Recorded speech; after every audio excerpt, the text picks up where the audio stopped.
এটি হলো শরৎচন্দ্র চট্টোপাধ্যায় স্মৃতি মন্দির বা পাঠাগার।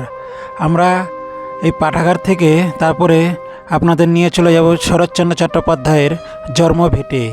আজকের এই ভিডিওটি খুব ইন্টারেস্ট, আপনারা পুরো ভিডিও দেখতে থাকুন এবং ভালো লাগলে আমার এই চ্যানেলটা সাবস্ক্রাইব করে দেবেন। এই দেখুন শরৎচন্দ্র চট্টোপাধ্যায়ের আবক্ষ মুক্তি। তাহলে চলো আজকের এই ভিডিওটা শুরু করা যাক। আজকে আমরা হুগলির ব্যান্ডেল স্টেশনে নেমে 1 নম্বর প্ল্যাটফর্ম পার হয়ে টোটো ধরে আমরা চলে এসেছি আমাদের জনপ্রিয় কবি শরৎচন্দ্র চট্টোপাধ্যায়ের জন্মস্থান। তাহলে চলো দেখে নেওয়া যাক।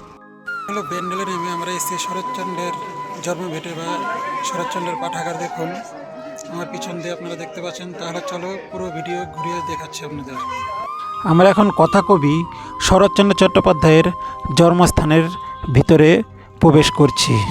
হুগলি জেলার অন্তর্গত দেবানন্দপুর গ্রামে বাংলায় 1283 সালে 31শে ভাদ্র, ইংরেজি 1876 খ্রিস্টাব্দের 15ই সেপ্টেম্বর আধুনিক বাংলায় সাহিত্যর অন্যতম শ্রেষ্ঠ কবি এবং কথাকবি জন্মগ্রহণ করেন। তার নাম হলো শরৎচন্দ্র চট্টোপাধ্যায়। এটাই হলো তার আবক্ষ মুক্তি, তার জন্মস্থানের ভিতরে।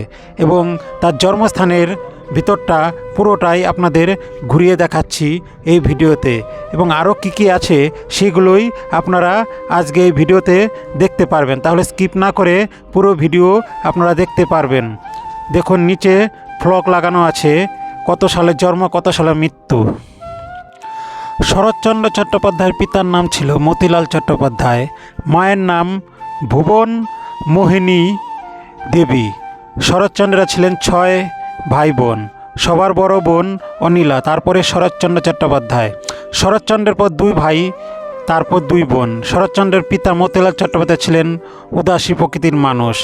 পণ্ডিত্যের জন্য তার খ্যাতি ছিল। গল্প, কবিতা, উপন্যাস, নাটক রচনা করতেন, কিন্তু কোনোটাই শেষ করতে পারেননি।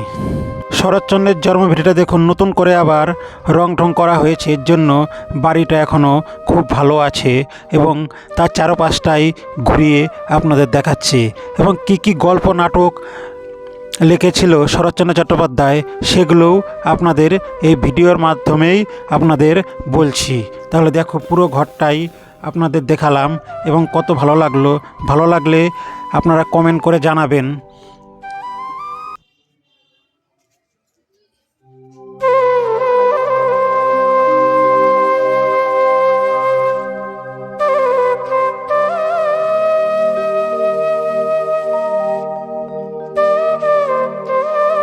আমরা এখন শরৎচন্দ্র চট্টোপাধ্যায়ের জন্মস্থানের বাহির দিকে বেরিয়ে আসছি।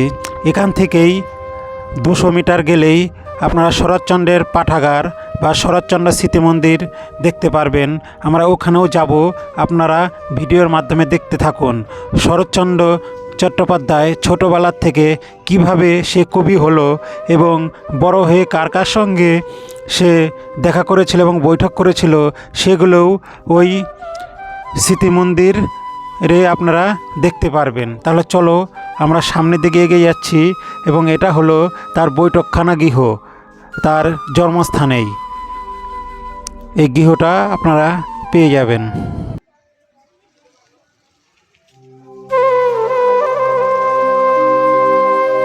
আমরা এখন শরৎচন্দ্র চট্টোপাধ্যায় পাঠাগারের দিকে এগিয়ে যাচ্ছি। শরৎচন্দ্র চট্টোপাধ্যায় 1894 খ্রিস্টাব্দের ভাগলপুরের তেজনারায়ণ জুবিলি কলেজ স্ট্রিটে স্কুল থেকে এন্ট্রান্স পাস করেন। পরে তিনি কলেজে ভর্তি হলেও অর্থভাবে বর্তমানে আইএ পরীক্ষা দিতে পারেননি। সেখানেই তার জীবনের পরিসমাপ্তি ঘটে। শরৎচন্দ্রের মন চলে গেল খেলায়, খুশির রাজ্যে। তিনি থিয়েটারে অভিনয় ও গান বাজনা নিয়ে মেতে উঠল। ইতিমধ্যেই 1985 সালে তার মা মারা গেল।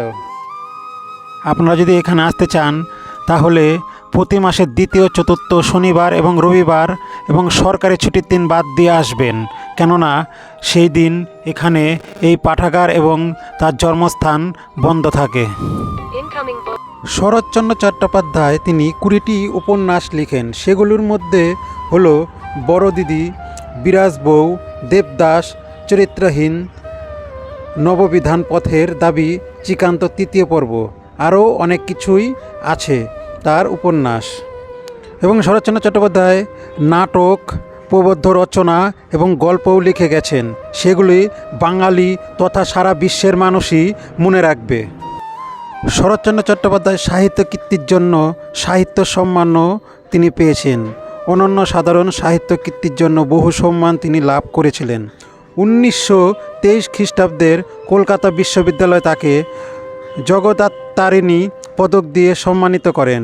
1936 খ্রিস্টাব্দের ঢাকা বিশ্ববিদ্যালয় থেকে তিনি ডিলিট উপাধি পান। 1934 খ্রিস্টাব্দের বঙ্গে সাহিত্য পরিষদের সদস্য হন। এখন আমরা তার মিউজিয়ামের ভিতরে আমরা প্রবেশ করছি। সেখানে ছোটোবেলার থেকে তার শেষ জীবন পর্যন্ত কিভাবে তিনি কবি হলেন এবং কার কার সঙ্গে বৈঠক করতেন সেগুলোই এই মিউজিয়ামে আপনারা দেখতে পারবেন। তাহলে আপনারা দেখতে থাকুন।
1937 খ্রিস্টাব্দে শরৎচন্দ্র প্রায় সত্যি অসুস্থ থাকতেন।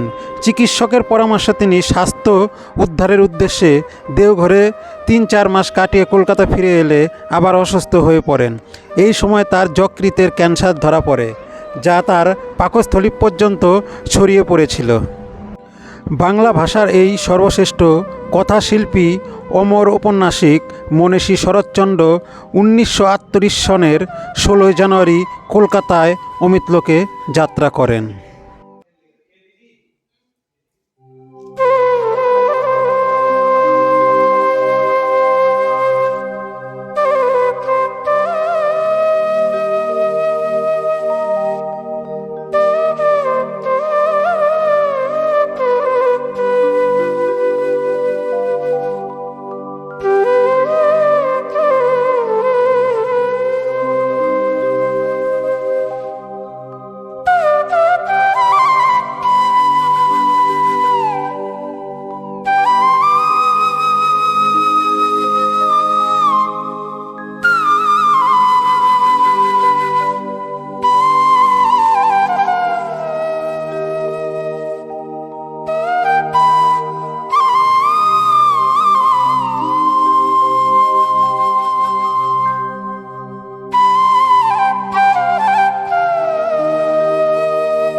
তাহলে বন্ধুরা, আমাদের সর্বশ্রেষ্ঠ কথাশিল্পী শরৎচন্দ্র চট্টোপাধ্যায়ের এই জন্মভিটে এবং ভিডিওটা কীরকম লাগলো, ভালো লাগলে আমার এই চ্যানেল সাবস্ক্রাইব করে দেবেন এবং লাইক এবং শেয়ার করবেন এবং ভালো লাগলে আমাকে কমেন্ট করবেন।